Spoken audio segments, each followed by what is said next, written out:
یہ ہے قطر، middle asset کا سب سے امیر ملک۔ لیکن کیا آپ جانتے ہیں کہ قطر کے امیر ہونے کی وجہ باقی مڈل ایسٹ کے ممالک کی طرح تیل بالکل نہیں ہے؟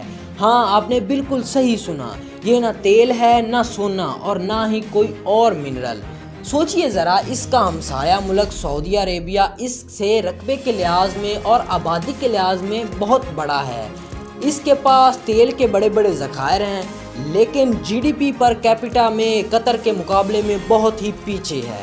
اس کے علاوہ یو اے ای اور عمان کے پاس بھی تیل موجود ہے، بڑے بڑے پورٹس اور ٹورزم پروجیکٹس بھی ہیں، مگر وہ بھی قطر جتنا امیر نہیں بن پایا۔ تو سوال یہ ہے کہ آخر قطر کے پاس ایسی کون سی چیز ہے جس نے اسے مڈل ایسٹ کا سب سے امیر ملک بنا دیا؟ چلیے شروع سے سمجھتے ہیں۔ قطر ایک چھوٹا سا ملک ہے جس کا ایریا بھی چھوٹا ہے اور پاپولیشن بھی صرف 3 ملین سے بھی کم ہے۔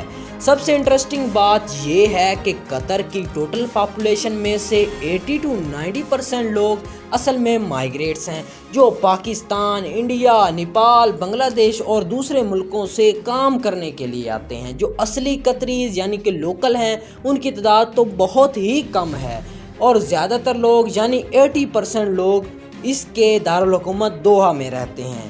مائیگریٹس پاپولیشن میں سے 20% لوگ بھارت سے ہیں، 8 to 10% پاکستانی بھی قطر میں موجود ہیں۔ تو اب آتے ہیں اصلی راز پر۔ قطر کے امیر ہونے کی سب سے بڑی وجہ ہے اس کا نیچرل گیس۔ جی ہاں، قطر کے پاس دنیا کے سب سے بڑے نیچرل گیس ریزروز ہیں۔ یہ گیس قطر نے ایک سمارٹ اسٹریٹجی کے ساتھ ایکسپورٹ کرنا شروع کیے۔ یورپ، ایشیا، پاکستان، انڈیا اور ان تمام ملکوں کو جہاں انرجی کی ڈیمانڈ بہت زیادہ تھی۔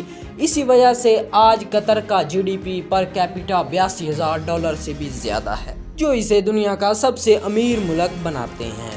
اب سوال یہ پیدا ہوتا ہے کہ اتنا پیسہ تو کما لیا، اب اس پیسے کا کیا جا رہا ہے؟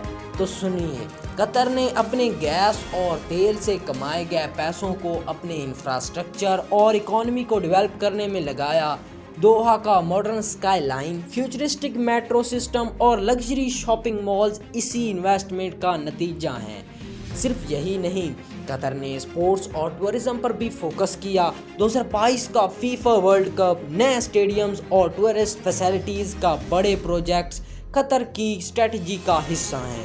اس کے علاوہ قطر اب اپنی ویلتھ کو ایجوکیشن، ٹیکنالوجی اور گلوبل بزنس وینچرز میں بھی انویسٹ کر رہا ہے، اور اسی وجہ سے آج قطر صرف ایک آئل رچ ملک نہیں بلکہ ایک